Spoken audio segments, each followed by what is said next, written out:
Sir ಇದಕ್ಕಿಂತ ಮುಂಚೆ ಅಂದರೆ ಫಾರ್ ಎಕ್ಸಾಂಪಲ್ ಇವಾಗ ಫಾರ್ಮ್ ಲ್ಯಾಂಡ್ ಕಾನ್ಸೆಪ್ಟ್ ಅನ್ನೋದು ಇಲ್ಲೂ ಕೂಡ ಹೊಸದಾಗಿದೆಯಾ ಸರ್, ಅಥವಾ ಹೇಗೆ ಜನಗಳಿಗೆ ಹೇಗೆ ಅದನ್ನು ಅಪ್ರೋಚ್ ಮಾಡ್ತಿದ್ದೀರಿ? ಮೇಡಮ್ ಮೆಟ್ರೋ ಸಿಟೀಸಲ್ಲಿ ಔಟ್ ಸೈಡ್ಸ್ ಎಲ್ಲ ಇದು ಮಾಡ್ತಾಯಿದ್ರು. ಇವಾಗಿದು ಧಾರವಾಡದಲ್ಲಿ ಲಾಂಚ್ ಮಾಡಿಕೊಂಡು ನಾವು ಸ್ಟಾರ್ಟಿಂಗಲ್ಲಿ ಮಾಡ್ತಾ ಇದ್ದೀವಿ. ಇಲ್ಲಿ ಪೀಕ್ದಲ್ಲಿ ನಡೀತಾ ಇದೆ ಇದು.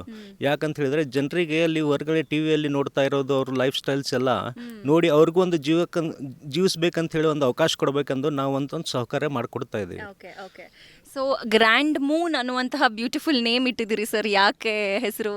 ಮೇಡಮ್ ಇದು ಇದು ಏನು ಒಂದು ನೇಚರ್ದಲ್ಲಿ ಕಾಣ್ತಾ ಇರೋದು ಎಲ್ಲ ಸರೌಂಡಿಂಗ್ಸ್ ಏನಿದೆ ನೋಡಿ, ಇಲ್ಲಿ ನಿಮ್ಗೆ ಮೂನ್ ವ್ಯೂ ಚೆನ್ನಾಗಿ ಸಿಗುತ್ತೆ ಅಂತ ಹೇಳಿ ನಾವು ಆ ದೃಷ್ಟಿಯಿಂದ ನಾವು ಒಂದು ಹೆಸರಿಟ್ಟಿದ್ದೀವಿ. Okay okay sir. ಸೊ ಇಲ್ಲಿ ಬರೋರಿಗೆ ಯಾವೆಲ್ಲ ಥರ ಫೆಸಿಲಿಟೀಸ್ ಇದೆ ಸರ್, ಅಮ್ಯುನಿಟೀಸ್ ಯಾವ ಥರ ಇದೆ?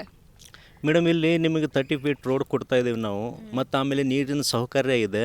ನಿಮಗೆ ಇಲ್ಲಿ ಫೆನ್ಸಿಂಗ್ ಮಾಡಿಕೊಂಡು ಒಂದು ಪ್ಲಾಟಲ್ಲಿ ನಿಮ್ಗೆ ಪೂರ್ತಿ ಪ್ರೈವಸಿ ಮಾಡಿಕೊಂಡು ನಿಮಗೆಲ್ಲ ಪೂರ್ತಿ ನಾವು ಟ್ರೀ ಪ್ಲಾಂಟೇಶನ್ ಅದು ಎಲ್ಲ ಮಾಡಿಕೊಡ್ತಾ ಇದ್ದೀವಿ.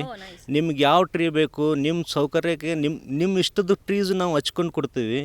ನೀವು ಹೆಂಗೆ ಬೇಕಾದಂಗೆ ನೀವು ಇಲ್ಲಿ ಡಿಸೈನ್ಸ್ ಅದು ಎಲ್ಲ ಮಾಡ್ಕೋಬೋದು ನಿಮ್ಮ ಪ್ಲಾಟ್ಸಲ್ಲಿ. ಸೊ ಪ್ಲಾಟ್ ಸೈಜ್ ಏನಿದೆ ಸರ್, ಆ್ಯಂಡ್ ಯಾರಾದರೂ ಬಂದು ತಗೋಬೇಕು ಅಂತ ಹೇಳಿದ್ರೆ ಆ ಪ್ಲಾಟ್ ಸೈಜ್ಗಿಂತ ಜಾಸ್ತಿ ಖರೀದಿ ಮಾಡಬಹುದಾ? ಮಾಡ್ಬೋದು ಮೇಡಮ್. ಇದು ನಮ್ಮ regular size as per government ಲಾದಿಂದ 5 ಗುಂಟ 1 ಆನೆ ಏನಿದೆ ನೋಡಿ, ಅದು ಖರೀದಿದು ಆಗುತ್ತದೆ, ರಿಜಿಸ್ಟ್ರೇಷನ್ ಆಗುತ್ತೆ ಧಾರವಾಡದಲ್ಲಿ. ಇದು ನಿಮಗೆ ಇದು ಮಿನಿಮಮ್ ಇಷ್ಟಿದ್ರೇ ಖರೀದಿ ಆಗೋದು. ಇದಕ್ಕಿಂತ ಜಾಸ್ತಿ ನಿಮಗೆ 10 ಗುಂಟೆ 15 ಗುಂಟ ನೀವು ಎಷ್ಟು ಬೇಕಾದಷ್ಟು ನೀವು ಖರೀದಿ ಮಾಡ್ಕೋಬೋದು. ಸೊ ಸರ್, ತುಂಬ ಜನಕ್ಕೆ ಒಂದಷ್ಟು ಡೌಟ್ ಕೂಡ ಇರುತ್ತೆ, ಲೋನ್ ಹೇಗಿರ್ಬೋದು, ಪ್ರೊಸೀಜರ್ಸ್ಗಳು ಹೇಗಿರ್ಬೋದು, ಅಥವಾ ಪ್ರಾಪರ್ಟಿ ಲೀಗಲ್ ಇರುತ್ತಾ, ಪೇಪರ್ಸ್ ವರ್ಕ್ ಎಲ್ಲ ಚೆನ್ನಾಗಿರುತ್ತಾ, ಕರೆಕ್ಟಾಗಿರುತ್ತಾ ಅನ್ನೋದು ಕೂಡ ಒಂದಷ್ಟು ಡೌಟ್ ಇರುತ್ತೆ ಸರ್, ಬಿಕಾಸ್ ಫಾರ್ಮ್ ಲ್ಯಾಂಡ್ ಆಗಿರೋದ್ರಿಂದ. ಅದ್ರ ಬಗ್ಗೆ ಹೇಳಿ ಸರ್. ಮೇಡಮ್ ನಾವು ಪ್ರಾಪರ್ಟಿ ನಾವೇ ಖರೀದಿ ತೊಗೋಬೇಕಂದ್ರೆ ನಾವು ಲೀಗಲ್ ಒಪಿನಿಯನ್ಸು ತೊಗೊಂಡು ನಾವು ಖರೀದಿ ತೊಗೊಂಡಿರ್ತೀವಿ.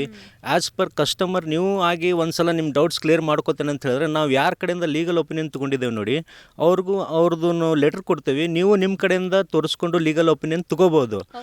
ಆ್ಯಂಡ್ ಸರ್, ನಾನು ವಿಶೇಷವಾಗಿ ಅಲ್ಲಿ ಕೂಡ ಕ್ವೆಶನ್ ಕೇಳಿದ್ದು 0% ಇಂಟ್ರೆಸ್ಟ್ ರೇಟಲ್ಲಿ ಲೋನ್ ಕೊಡ್ತಾ ಇದ್ದೀರಾ ಅಂತ ಕೇಳಿ. ಸೊ ಇದು ಒಂದು ಫೆಸಿಲಿಟಿ ಯಾವ ಥರ ಜನರಿಗೆ ಹೆಲ್ಪ್ ಆಗ್ತಿದೆ ಸರ್? ಅಂಡ್ ಎಷ್ಟು ಜನ ಇದ್ರ ಮೊರೆ ಹೋಗಿದ್ದಾರೆ ಆಲ್ರೆಡಿ ನಿಮ್ಮ ಹತ್ರ?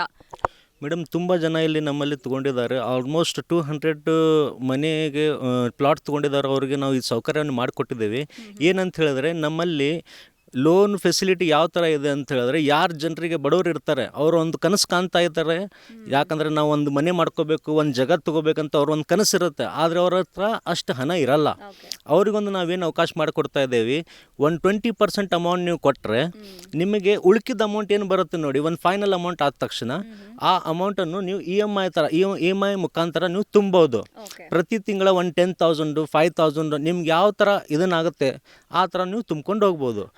ಸರ್, ಇವಾಗ ಪ್ರತಿ ತಿಂಗಳು ಅದರ ತುಂಬೋದೇ ಆದರೆ ಫಿಕ್ಸ್ಡ್ ಅಮೌಂಟ್ ಇಲ್ಲ ಅಂತ ಹೇಳ್ತಾ ಇದ್ದೀರಾ ನೀವು, ಆಗದು ತುಂಬ ವರ್ಷ ಲ್ಯಾಗ್ ಆಗುತ್ತಲ್ವ ಸರ್? ಇಲ್ಲ ಮೇಡಮ್, ನಾವು ಇದರಿಂದ ಏನು ಮಾಡ್ತೀವಿ, ಅವ್ರಿಗೆ ಒಂದು ಸರ್ಟನ್ ಪೀರಿಯಡ್ ಆಫ್ ಟೈಮ್ ಕೊಡ್ತೀವಿ. ಯಾಕಂತ ಹೇಳಿದ್ರೆ ಸಮ್ಟೈಮ್ಸ್ ಏನಾಗುತ್ತೆ, ಒಬ್ರೊಬ್ರು ಅಮೌಂಟು ಅಡ್ಜಸ್ಟ್ಮೆಂಟ್ ಮಾಡ್ತಾ ಇರ್ತಾರೆ. ಅವ್ರು ಮಾಡಿದ ತಕ್ಷಣ ಏನಾಗುತ್ತೆ, ಅವ್ರು ಫುಲ್ ಡೌನ್ ಪೇಮೆಂಟ್ ಮಾಡಿದ ತಕ್ಷಣ ಅವ್ರು ಫುಲ್ ಅಮೌಂಟ್ ಪೇಮೆಂಟ್ ಮಾಡಿದ ತಕ್ಷಣ ಅವ್ರು ಖರೀದಿ ಮಾಡಿ ಕೊಟ್ಬಿಡ್ತೀವಿ, ಎಡಿಟ್ ಮಾಡಿಬಿಡ್ತೀವಿ. Okay, thank you. ನೋಡಿದ್ರಲ್ಲ, 0% ಇಂಟ್ರೆಸ್ಟ್ ರೇಟಲ್ಲಿ ಇವತ್ತು ಯಾವ ಬ್ಯಾಂಕ್ಗಳಲ್ಲಿ ಲೋನ್ ಕೊಡ್ತಾರ್ರಿ ಅಂತದ್ರಲ್ಲಿ UK ಪ್ರಾಪರ್ಟೀಸ್ ಅವರು ನಿಮಗೆ ಜಾಗಾನೂ ಕೊಟ್ಟು ಅದಕ್ಕೆ ಇಂಟ್ರೆಸ್ಟ್ ಇಲ್ಲದೆ ಇರೋ ಥರ ಒಂದು ಫೆಸಿಲಿಟಿ ಕೂಡ ಮಾಡಿಕೊಡ್ತಾ ಇದ್ದಾರೆ ಅಂದರೆ ಮತ್ತೆ ಯಾಕೆ ಹಿಂದೆ ಮುಂದೆ ನೋಡ್ತಾ ಇದ್ದೀರಿ? ಮತ್ತಷ್ಟು ಕ್ವೆಶನ್ಸ್ಗಳು ಅಂದರೆ ಟೆಕ್ನಿಕಲ್ ವೈಸಲ್ಲಿ ಕ್ವೆಶನ್ಸು, ಪ್ಲಾಟ್ ಏನು ಡೈಮೆನ್ಷನ್ಸ್ ಇರಬೇಕು, ಆ್ಯಂಡ್ ಪ್ಲಾಟಲ್ಲಿ ಯಾವ ಥರ ಅವ್ರು ಹೇಳಿದ್ರು ನಿಮಗೆ ಮರಗಳನ್ನ ಹಾಕ್ಕೊಡ್ತೀವಿ ಯಾವ ಥರ ಬೇಕಾದರೂ ಅಂತ ಹೇಳಿ.